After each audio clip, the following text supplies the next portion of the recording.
Alright, so since we had the opportunity to make a video, I thought I would come out to this Great Circle Earthworks and take a walk around and talk about how I can use this to teach my students and inspire them. So we are heading for a walk right now.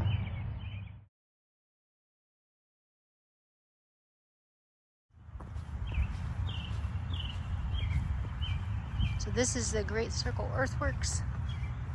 And you can see that it goes all the way around. It's 1,200 feet in diameter. It has one main entrance and exit. It's called the Grand Entrance. Let's take a little walk here.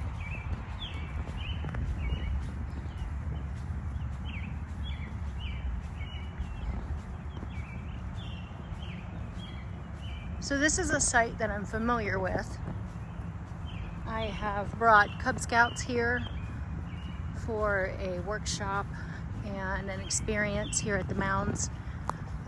They've done hand drilling and learned how to throw an atlatl. They have really good programs here. But so I'm gonna jump off of kind of what we've already done. And what I see is this is a unique place that can teach students a lot of different things. This is the grand entrance that you're seeing in front of me. So the walls are 8 feet tall. And there is a moat that runs on the perimeter of the circle that is 5 foot deep. This was created by what they call the Hopewell people.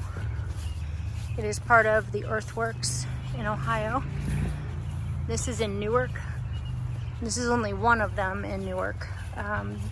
The Earthworks in Newark cover 4 square miles. Some of them have been destroyed, just from lack of knowledge, I would assume.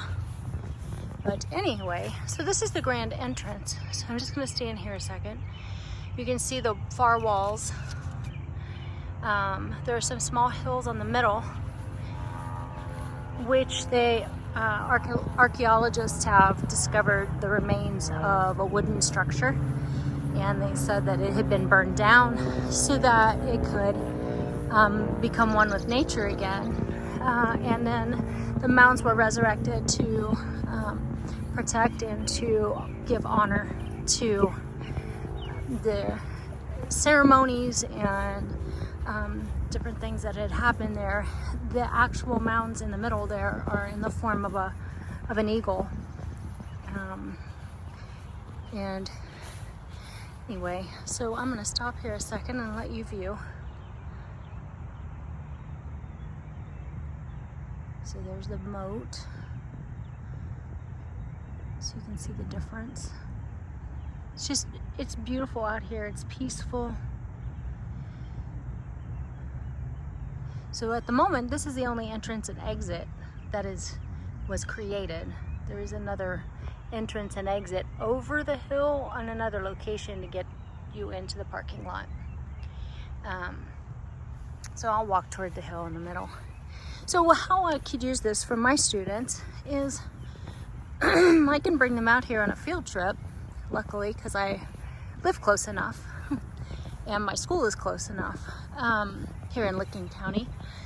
And I could give them sketchbooks. We could do nature studies. We could talk about the appreciation of nature and the care of nature by our native people. We can discuss artists such as America Meredith and some of the others that we've been looking at, and talk about how they utilize nature in their work. Another thing that I've also thought about doing, and this might become a lesson plan of mine.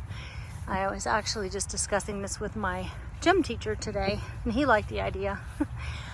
I think this is a really great span of space that we could bring students out here And if we connect with the museum, which here I'm going to turn around, if we connect with the museum, then we can have opportunities for the students to kind of experience some of the same things that the Native people utilized and created, just like I said I did with my Cub Scouts. They have a program where they can throw atlatls and kind of see some of the other unique things that our Native people have contributed to the history and to just us in general. So we could bring all of our students out here, grade level, and as Unified Arts people, which includes our industrial tech, gym, music, art, and pre-engineering, I thought what a great way for us to really discuss as a group with the whole grade level the importance that our Native people the importance of what's out here. So real fast, just I'm going to take a break with that idea. So this land, this Earth Circle, or this Great Circle, the Newark Earthworks, is not that far from Flint Ridge, which is a natural flint location. I don't know what else to call it at the moment, but the Native people went there to dig up their flint. And that's what they used to knap their arrowheads, their spears, their tools. So that is part of my school's community. And this Newark Earthworks is still part of our community. And not only is the Flint Ridge, but we also have another location further away, a little further away, called Black Hand Gorge. Black Hand Gorge was used by the Hopewell people for fishing, hunting. They found residents or left homes and that type of thing. Not necessarily a full home, but they found traces of Hopewell people along, like, of their existence, like evidence of their existence along the riverbank. What's special about Black Hand Gorge and why is it called Black Hand Gorge? And I know I'm getting way into depth of this area, but if you come out here to view these mounds, you should come and see those as well. Black Hand Gorge is famous because there's a very tall rock at Black Hand Gorge, and at one time in our history, the Native people, the Hopewell people, this is the story anyway, they had grabbed the ankles of another Native and lowered him down, upside down, over the cliff. And he put a black handprint on the wall of the rock. And what it was supposed to do was give direction for other natives coming down Licking River as to where they can, and it was pointing the way to Flint Ridge for them to get flint. So kind of a neat story. All right, so I'm gonna stop another second here. This is the Eagle, part of the Eagle. So this hill that I'm walking up currently. So anyway, so how, again, can I utilize all this? All this I actually have been using. I just finished up a big community art project where I took students to a local museum, the Licking Valley Heritage Society, which again, if you're out this direction and you're wanting to learn more, they have a wonderful diorama depicting the Hopewell people.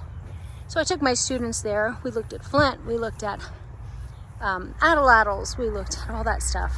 But if I bring the students out to these earthworks, this just gives them another level that they can start to understand these people and the importance of taking care of your land.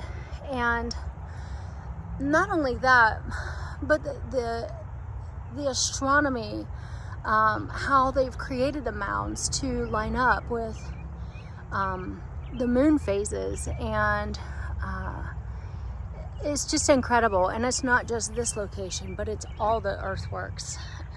They're just a masterpiece. These people were amazing. You know, they didn't have the technology, but they had a brilliant mind and a will to make it happen, obviously. So this is you can see the whole circle kind of all the way around here. It's just beautiful out here. This is a place I think I'd want to go if I just needed some time away. Sit on the mound and just listen to the birds. So anyway, back to my lesson plan. My idea is that we bring the grade level out here. We let them have a little more experience with the Native American tools and the Native American stories, and talk about just the amazing feats that these people had gone through and things that they have created and what they've left behind. And I think it would be really cool if we could use those things that we've learned to take back to each of our unified arts areas of expertise, and then focus on things that go along with what we teach. So like Jim would focus on maybe some dance or some sports of the Native people, and music would focus on like the music and learn about some of the current musicians and talk about the Native American flutes. And there's just so many avenues we can go. Industrial tech would talk about how they're builders, and they just made these incredible places. And in art, I can go and look at not only the past artists but the current artist, and just talk about the symbolism and nature and how we can utilize these to tell our story just like they are telling their stories. So there's just a lot we can do with this, and I love the fact that I live out here. I hope you've enjoyed my short video, and I'll give you one more look here, and then I'm gonna say adios.